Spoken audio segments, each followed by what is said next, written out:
जय सिया राम। जय सिया। सब सुख लहे तुम्हारी सरना, तुम रक्षक काहू को डरना।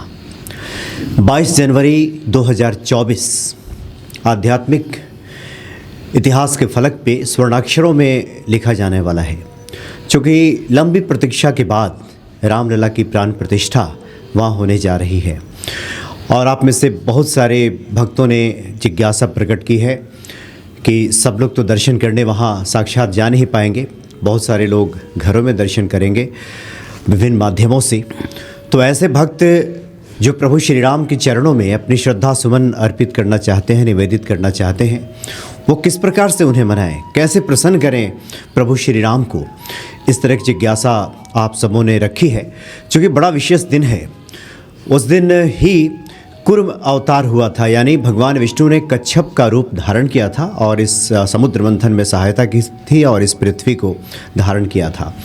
तो मंदिर के सदियों तक स्थायित्व के लिए भी बड़ा ही ये शुभ मौका है और इस शुभ मौके का हम कैसे अधिकाधिक लाभ उठा सकते हैं, फ़ायदा उठा सकते हैं, अपने जीवन को उन्नत बना सकते हैं, ये सब बताने के लिए आज उपस्थित हैं ज्योतिषाचार्य डॉक्टर रजनीकांत श्रीवास्तव जी। स्वागत है आपका। जय श्री राम।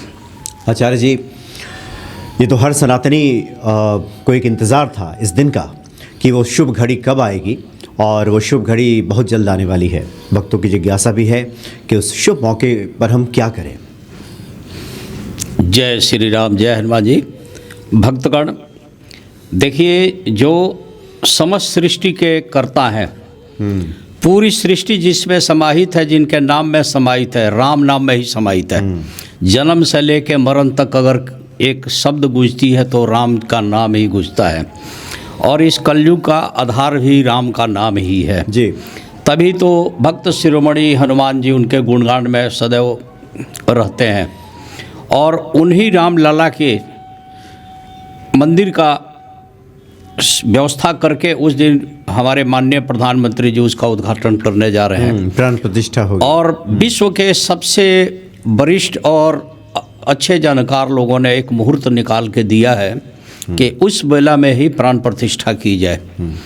देखिए, वो जो बेला है, उस बेला में क्या होगा, तपोलोक, देवलोक, ब्रह्मलोक के सभी देवी देवतागण जागृत रहेंगे, सबकी ऊर्जा पृथ्वी की तरफ रहेगी। देवता लोग प्रत्यक्ष या अप्रत्यक्ष रूप से नाना प्रकार के वेश बदल के वो लोग पृथ्वी पर विराजमान रहेंगे और उसी वक्त विश्व के समस्त जो सनातन धर्म के प्रेमी लोग हैं, हिंदू लोग हैं, लगभग सबके सब पूजा पाठ में लीन रहेंगे।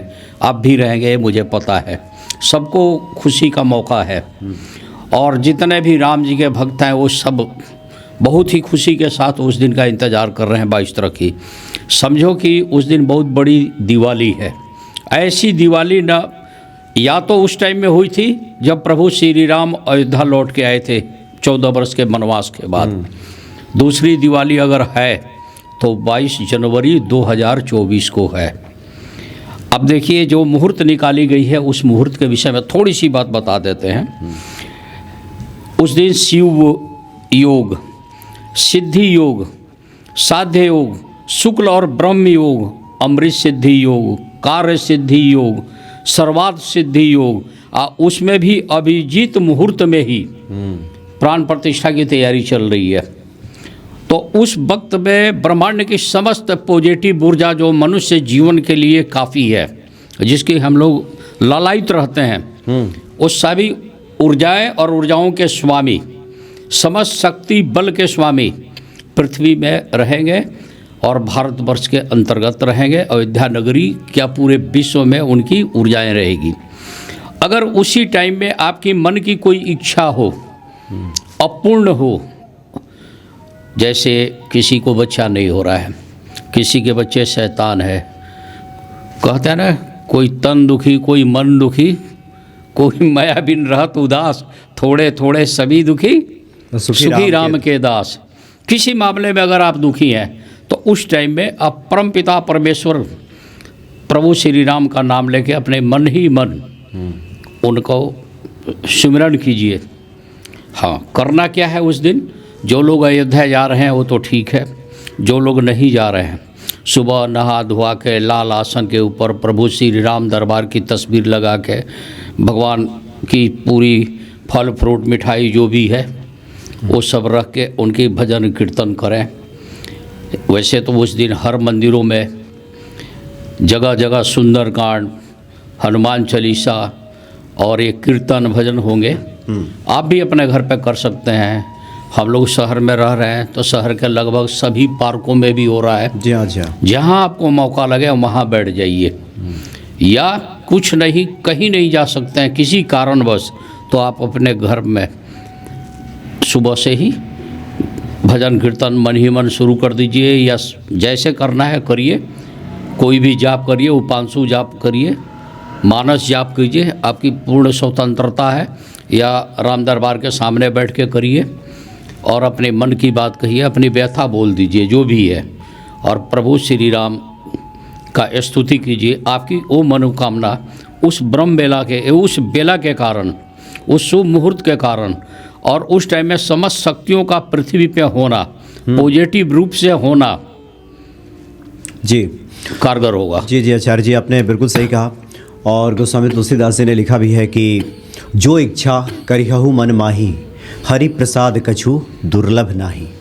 जो भी आपकी इच्छा है हरि के प्रसाद से, प्रभु श्री राम की कृपा से, वो दुर्लभ नहीं है। इस जगत में ऐसा कुछ नहीं है जो प्रभु श्री राम दे ना सकते हो। तो बड़ा शुभ मौका है। और आपने कहा कि जिसकी जितनी सामर्थ्य है, जिसको प्रभु ने जितना प्रेरित किया है, उस अनुपात में उस दिन वो पूजन पाठ में लगा है। और जिससे जितना बन पड़ा है, हमने देखा है कि हर व्यक्ति ने आयोजन की सोची है। कुछ तो आपने भी चर्चा की कि उस शुभ मौके पर आप भी एक आयोजन करेंगे। और साथ ही हनुमान भक्ति पे जो आप भजन सुनते हैं, मंजरी भारद्वाज का एक सुंदरकांड का भी आयोजन है उस दिन, वो भी भक्त देखेंगे। हम तो देख रहे हैं कि कुछ बहुत ही महत्वपूर्ण चौपाइयाँ भी आपने श्री रामचरितमानस के अंकित की है, जिसमें प्रभु श्री राम के गुणों का वर्णन किया गया है। और ये सब बात इसलिए कही जा रही है कि भक्तों के मन में एक विश्वास, एक श्रद्धा जितनी मजबूत होगी, उतना ही ज़्यादा प्रभु श्री राम की कृपा हमें प्राप्त होगी। जी आचार्य जी। दोस्तों, एक छोटी सी मैं बताना चाहूँगा कि प्रभु श्री राम के विषय में जब उनका जन्म हुआ था तो माता कौशल्या जी कितनी खुश हुई थी और क्या स्थिति बनी थी। और तुलसीदास जी ने अपने रामायण में वर्णित किया है, भय प्रकट कृपाला दिन दयाला कौशल्या हितकारी हर्षित महतारी मुनिमनहारी अद्भुत रूप विचारी लोचन अभिरामा तनु घनश्यामा निज आयुध भुचारी भूषण बनमाला नयन विशाला शिव शोभा सिंधु करारी कई कह दुख कर जोरी अस्तित्व तोरी कहु विधि करो अनंता मैं गुण ज्ञानातीत अमाना वेद पुराण भनंता। कहने का मतलब ये है कि तुलसीदास जी ने उस बहुत बढ़िया जो चौपाइयाँ ये बनाई है, वो सारी बातें याद आ जाती है। अब कहते हैं कि भगवान जब सुनते हैं, ये मत सोचना कि भगवान क्यों साक्षात नहीं आपके सामने आ रहे हैं, ये आप मन के अंदर कहीं भी मत सोचिएगा। मैंने आपको इशारा किया कि ब्रह्मांड की समस्त शक्तियाँ, समस्त ऋषिगण जो आकाश में हैं और जितने भी सिद्ध आत्माएं हैं जो ब्रह्मांड में ऊपर हैं, उस दिन मेरा अपना पूर्ण विश्वास है कि सब उस दिन धरती पर किसी न किसी रूप में रहेंगे। और जितने भी देवी देवतागण हैं सब रहेंगे। और उस टाइम में आप भी भजन कीर्तन में लीन रहिएगा। एक नियम भी है, जब एक साथ कई आदमी पूजा करता है या कोई चीज़ की अर्चना करता है या कोई जागरण करता है, तो एक पॉजिटिव ऊर्जा ऐसी उत्पन्न हो जाती है कि वो सीधे डायरेक्ट कनेक्ट होती है, मतलब सामूहिकता में। और उसी सामूहिकता में आप अपने मन की बात चलिए, बोलिए, अपने हृदय से ही बोलिए कि गुरुजी देखिए, मैं ज्योतिषाचार्य हूँ, हमारे पास एक से खराब लोगों की कुंडली आती है, समस्याएं आती है। कोई केस मुकदमा में फंसा है, किसी का बच्चा नहीं पढ़ रहा है, कोई बहुत बीमारी है, किसी की नौकरी छूट गई है, किसी के लव लाइफ ख़राब हो गई है, किसी की कंजुगल लाइफ ख़राब हो गई है, किसी के पति मर गए हैं, किसी की पत्नी मर गई है, कोई बच्चे अनाथ हो गए हैं, और तरह तरह की समस्या। और फुली डेडिकेटेड होकर ईमानदारी के साथ हमारी पूरी कोशिश रहती है, जो मेरी विद्या है और मैं जो हनुमान जी की भक्ति करता हूँ प्रभु श्री राम की कृपा लेके, तो हमारा ये इंटेंशन रहता है कि इस बेचारे को भगवान भला कर दो, उसकी ये दुख को दूर करो। अगर कोई सोचता है इस बात को कि साक्षात क्यों नहीं भगवान आते हैं, तो उन्हें ये बात ध्यान रखना चाहिए। बिन पद चले सुने बिन काना, ये आपने सुना होगा। कर बिन करम करही विधि नाना, आनन रहित सकल रस भोगी, अब बिन बाणी बक्ता बड़ जोगी। भगवान बिना हाथ पैर के भी चलते हैं, काम करते हैं, बिना कान के भी सुनते हैं, बिना आँख के भी देखते हैं। ये ध्यान रखिएगा, ये सब ऊर्जाओं का खेल है। कर बिना कर्म करई विधि नाना, ये सब आपको। और भगवान का अवतार तभी होता है जब बहुत बड़ा धर्म का नाश हो रहा हो, मानवता लुप्त होने के कगार पर आ जाए। जब जब हुई है धर्म के हानि, आप बढ़ई असुर अधम अभिमानी, तभी प्रभु अपना वेश बदल के किसी न किसी रूप में आते हैं। बहुत महान संजोग की बात है, दुर्लभ संजोग की बात है। और मेरा आत्मविश्वास है, अभी मनोज भारद्वाज जी हनुमान भक्ति के, हनुमान जी के बहुत बड़े भक्त हैं, बैठ के हम लोग यही डिस्कस कर रहे थे कि उस बेला में 101% प्रभु श्री राम का स्वरूप किसी न किसी रूप में विराजमान रहेगा। और हनुमान जी सब जगह रहेंगे, जहाँ जहाँ प्रभु श्री राम का गुणगान होगा, आप भी उस गुणगान में शामिल होइए। और राम जन्मभूमि के इस शुभ अवसर पर जो मंदिर का उद्घाटन हो रहा है, अपने दिल से उद्घाटन कीजिए। प्रभु श्री राम की कृपा आप पे जरूर बरसेगी। अच्छा आचार्य जी, आपने ये सुबह के तो बता दिया कि लोग सुबह स्नान आदि क्रिया से निवृत्त होकर के प्रभु श्री राम का पूजन करें और पूरे दिन तो उनके सुमिरन में रहे ही। और शाम की बेला में, चूँकि हम लोग तो अब तक दिवाली मनाते रहे हैं प्रभु श्री राम के अयोध्या आगमन की खुशी में, और वो तो मुझे लगता है प्रतीकात्मक था। इस बार तो स्वयं प्रभु राम आ रहे हैं। हाँ जी, हाँ जी, हाँ जी। तो शाम के वक्त क्या भक्त करें? मैंने देखिए, तुलसी जी से लेके अपने दरवाजे से लेके आपके घर के अंदर के मंदिर और आपके अड़ोस पड़ोस, आपके घर पूरा सजा के, जैसे आप दिवाली मनाते आ रहे हैं, उससे बढ़ा के और अपने मंदिरों तक सजा दीजिए। और पूरे गुणगान के साथ दीप प्रज्वलित करके, ये दीप ऐसा भी जलाइए कि आपका हृदय का भी दीप जले। आप प्रभु श्री राम की गणेश बहुत देखिए, लगभग 500 साल के बाद ऐसा शुभ अवसर आ रहा है। बहुत दिन संघर्ष किया हमारे, अगर इतिहास उठा के देखो, इस समय के लिए बहुत संघर्ष किया गया है। बहुत कठिनाई के बाद अदालती कार्रवाई भी, काफ़ी लोगों के बलिदान देने के बाद उनका भी नमन है, कोटि कोटि नमन है। जिन्होंने बलिदान किया, नुकसान किया, जिन्होंने सहयोग किया, सबको प्रणाम है मेरा। और आज वो बेला आ रही है 22 तारीख को, तो उस बेला में आप भी शामिल होइए और आप वो दीप जला दीजिए। समझे, आपको लाभ जरूर मिलेगा, जरूर आपकी सुनवाई होगी। आपकी कोई भी कठिनाई हो, कोई बीमार हो गया हो, कोई घायल हो, किसी को नौकरी नहीं मिल रही हो, किसी की शादी ब्याह नहीं हो रही हो, चाहे बहुत बड़ा प्राकृतिक उनके ऊपर कोई विपदा आ गई है, प्रभु के समर्पित। अच्छा आचार्य जी, एक और ये शुभ बेला है क्योंकि सोमवार को द्वादशी है। हाँ जी, हाँ जी, पूर्व द्वादशी। हाँ जी, भगवान विष्णु ने कच्छप अवतार धारण किया था। और उसके अगले दिन से यानी मंगलवार से आम जनों के लिए मंदिर का प्रांगण खुल जाएगा और जहाँ प्रभु श्री राम का लोग दर्शन करेंगे। दिन भी बड़ा शुभ है, हनुमान जी का ही दिन है, भौम प्रदोष, शुक्ल पक्ष का प्रदोष है। हाँ जी, हाँ जी, हाँ जी, तो ये भी तो बड़ा शुभ मौका है। हाँ जी, हाँ जी, हनुमान जी के भक्त। हाँ जी, हाँ जी, हाँ जी, हाँ जी, भौम प्रदोष बोलते हैं हम लोग। हाँ जी, हाँ जी, तो बहुत अच्छी बात है। आपकी कोई भी, देखिए मेरे को इस चैनल पर आने का मतलब, आप ये ध्यान रखिएगा कि मैं आपको जागृत करने के लिए आया हूँ। और मनोज भाई जी तहे दिल से हनुमान जी की भक्ति में लीन रहते हैं और एक एक आदमी को ये जागृत कर रहे हैं कि आज इस कलयुग में आप हनुमान जी को समझें कि आज विराजमान है। प्रभु श्री राम कहीं नहीं गए हैं, हनुमान जी कहीं नहीं गए हैं, स्वरूप जरूर बदला है। आप जागृत हुइए, आप अपने को पहचानिए और भगवान को पहचानिए और अच्छे कर्मों में जुट जाइए।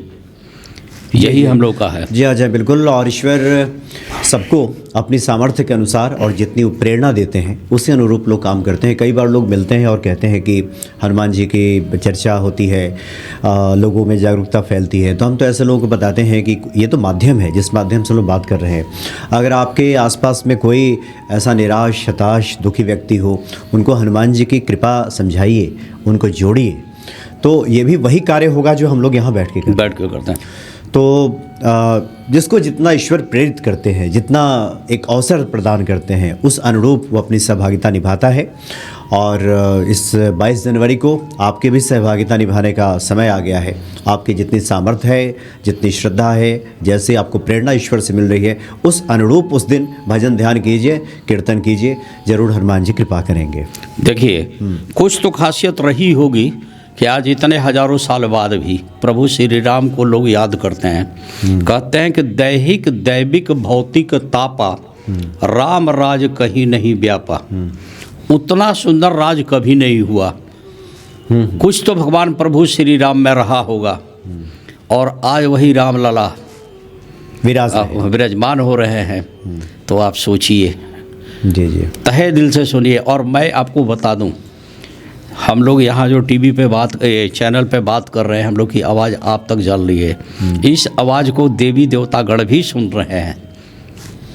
हनुमान जी का कई रूप हैं, कई रूपों से भी सुन रहे हैं, और आप जो प्रार्थना करेंगे उसको भी वो सुनेंगे। आपकी निश्चित रूप से मनोकामना पूर्ण करेंगे। आप पूर्ण दिल के साथ, हृदय के साथ जुड़ के अपने मन की बात बताइए।